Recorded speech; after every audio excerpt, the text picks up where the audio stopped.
Ang simple lang naman eh. Kung gusto mong pagkatiwalaan ka, dapat maging tapat ka.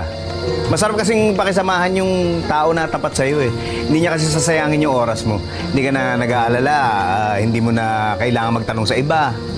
Pag nagsinungaling kasi yung isang tao sa'yo, kahit yung mga sinabi niya totoo, parang kaya questionin mo eh.